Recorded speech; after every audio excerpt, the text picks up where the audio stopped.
di akhir tahun ini kita memulai satu halaqah baru dalam kajian sharing Rabu malam, yaitu halaqah Darsus Sirah atau mempelajari Sirah Nabawiyah. Kita coba untuk mendalami kisah-kisah atau cerita dan sejarah dari kehidupan orang yang paling mulia, yang paling agung, yang rasa-rasanya nggak ada yang lebih pantas untuk kita pelajari kehidupannya dan kita kenal sosoknya daripada Muhammad Rasulullah SAW. Sampai targetnya apa? Sampai kita bisa mengenal Nabi lebih daripada kita mengenal keluarga kita. Itu baru kita disebut dengan orang yang mencintai Nabi. Jadi kalau kita bilang mencintai Nabi tapi kita nggak terlalu kenal Nabi, cuman tahu namanya dan tahu sepenggal dua penggal kisah yang nggak terlalu jelas tentang beliau, kayaknya ucapan kita itu belum terbukti. Karena orang yang mengenal seseorang baru disebut mengenal kalau dia tahu betul tentang cerita orang itu. Misalnya kita mengatakan saya kenal fulan, saya sahabatnya fulan, apalagi sampai mengatakan saya mencintai fulan. Kita nggak mungkin mengatakan itu kalau kita nggak kenal orangnya. Kalau sampai kita mengklaim mengenal Nabi tapi kita nggak tahu apa-apa tentang Nabi kecuali secuil kisah, berarti jangan-jangan kita belum jujur. Nah, harusnya seperti apa kita mengenal Nabi? Kalau seandainya kita mau melihatnya dari angle yang benar, harusnya kita mengenal Nabi lebih daripada kita mengenal keluarga kita. Karena ketika Umar bin Khattab datang kepada Nabi dan mengatakan, "Ya Rasulullah, aku mencintaimu lebih daripada apapun selain diriku," maka Nabi mengatakan, "Belum cukup wahai Umar." Lalu Umar meralatnya mengatakan, "Aku mencintaimu lebih daripada diriku sendiri," maka kata Nabi, "Al-an ya Umar, sekarang baru cukup wahai Umar." Salah satu pelajaran dalam adegan itu adalah harusnya kita mengenal Nabi bahkan lebih daripada diri kita sendiri. Kita mengenal Nabi lebih daripada keluarga kita. Seperti apa kita mengenal ibu kita, ayah kita, pasangan kita buat yang udah punya pasangan, atau anak-anak kita. Maka kita belajar mengenal Rasulullah SAW lebih daripada mereka semua. Seorang ibu tahu betul karakter anaknya. Seorang ayah tahu betul tentang kebutuhan anak-anaknya. Seorang suami atau istri tahu betul tentang sifat pasangannya. Anak tahu betul apa yang baik untuk orang tuanya, apa yang menyenangkan hati orang tuanya, dan seterusnya.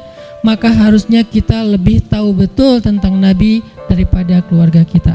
Ini salah satu goalsnya, sampai kita bisa mengenal Nabi lebih daripada keluarga kita sendiri. Dan ini bukan hanya buat teman-teman di sini, tapi juga buat saya pribadi. Sambil saya menyampaikan, karena ini bukan dari saya hanya menerjemahkan bacaan dan wawasan yang saya dapatkan, baik ketika dulu masih belajar di Al-Azhar maupun sampai sekarang karena jadi murid itu seumur hidup terus belajar ke dalam bahasa yang mungkin mudah-mudahan bisa lebih mudah kita pahami tentang sirah Nabi. Sehingga kita sama-sama nanti satu saat makin lama makin kenal dengan Nabi, makin tahu tentang Nabi, sampai bukan hanya yang zahirnya. Karena seperti yang saya pernah sampaikan, sunnah Nabi itu ada 3. Hanya dari 3 ini mungkin 2 sering dibahas, tapi yang ketiganya jarang dibahas. Ada sunnah surah penampilan Nabi. Sebagian dari penampilan Nabi hukumnya wajib diikuti, sebagian yang lain hukumnya sunnah diikuti. Artinya penampilan Nabi itu banyak dibahas tentang jenggotnya, tentang sorbannya, tentang jubahnya, tentang sendalnya, dan seterusnya.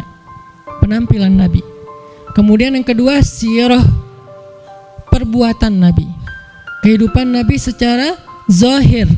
Cara tidur Nabi, cara berdiri Nabi, cara jalan Nabi, sikap Nabi, marah Nabi, dan seterusnya. Sirah, aktivitas Nabi, termasuk jihadnya Nabi, dakwahnya Nabi, kehidupan pribadi beliau, kehidupan keluarganya, kehidupan masjidnya, kehidupan tetangganya, kehidupan masyarakatnya, dan seterusnya. Sirah itu banyak dibahas dan sekarang pun kita sedang membahas itu. Tapi ada satu hal yang jarang dibahas, sarirahnya Nabi. Jadi ada surah, ada sirah, ada sarirah, perasaan Nabi. Apa yang membuat Nabi bahagia, apa yang membuat Nabi sedih, apa yang membuat Nabi berkenan, apa yang membuat Nabi gak suka, apa yang membuat Nabi sakit hati, apa yang membuat Nabi berkesan di dalam hatinya, gimana Nabi memaafkan kesalahan orang lain, gimana Nabi merasa, apa yang membuat Nabi malu, apa yang membuat Nabi marah. Semua itu masuk dalam kategori sarirah. Gimana Nabi orangnya sangat menjaga perasaan, sehingga paling gak suka menyinggung orang lain atau memberatkan orang lain, membebankan orang lain. Itu namanya sarirah. Kita sampai kalau bisa mengenal sarirahnya Nabi, bukan hanya surah dan sirah, tapi sampai sarirah. Karena kalau kita gak belajar sarirah Nabi, kita hanya belajar kulitnya, yaitu yang tampak saja. Jangan-jangan semakin kita mengetahui sunnah Nabi, semakin kita jadi bikin orang gak nyaman, semakin galak, semakin eksklusif. Bahkan jangan-jangan gak sengaja kita semakin merasa paling benar. Padahal Nabi SAW sendiri dengan sarirah beliau adalah orang yang paling menyenangkan. Gimana Nabi jadi orang yang paling menyenangkan? Itu sarirah, bukan sirah, bukan surah. Nabi menyenangkan bukan hanya karena beliau ganteng, itu udah pastilah. Tapi banyak orang ganteng tapi nyebelin ya. Ada orang, yanya kencang di belakang. Ada cewek makin cantik makin bikin kita kayak gak nyaman gitu. Kenapa gak nyaman? Karena mungkin kecantikan dia itu jadi fitnah, kecantikan itu bikin dia jadi jutek atau apa. Ada orang secara fisiknya hampir bisa dibilang sempurna, dia fisiknya keren, tapi karena sarirahnya, mentalnya, perasaannya itu nggak humble sama orang lain, akhirnya kita juga nggak nyaman bareng dia. Makanya ada orang punya pasangan, memilih pasangan, walaupun yang tampak duluan itu fisik, tetapi kadang-kadang ada orang yang kayaknya pasangannya biasa banget, tapi dia kayak happy banget sama orang itu. Kenapa? Karena cocok secara karakter. Nah artinya mungkin kita wawasan tentang Nabi itu bagus, surahnya kita mencontohkan Nabi itu hampir sempurna, karena gak ada yang sempurna Nabi pastinya. Cuman kok gak bisa bikin orang nyaman? Jangan-jangan kita tahu banget surah, belajar banyak sirah, tapi hampir kurang aware tentang sarirahnya Nabi, perasaan Nabi. Ada hadis ketika Nabi menyampaikan hadis itu nyaman didengar. Ketika kita yang ngomongin hadis yang sama, kok jadi bikin orang gak suka, jadi bikin orang sedih gitu. Jangan-jangan bukan teks hadisnya. Hadisnya sahih, bahkan mutawatir, Bukhari, Muslim. Tapi hadis yang sahih itu ketika Nabi yang menyampaikan, orang nyaman. Ketika kita yang menyampaikan, orang malah sedih.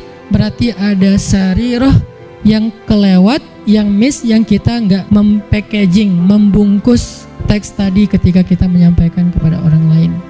Nah kita pengen belajar kehidupan Nabi itu bukan hanya yang tampak, tetapi kita pengen mendalami dari sisi-sisi sarirahnya.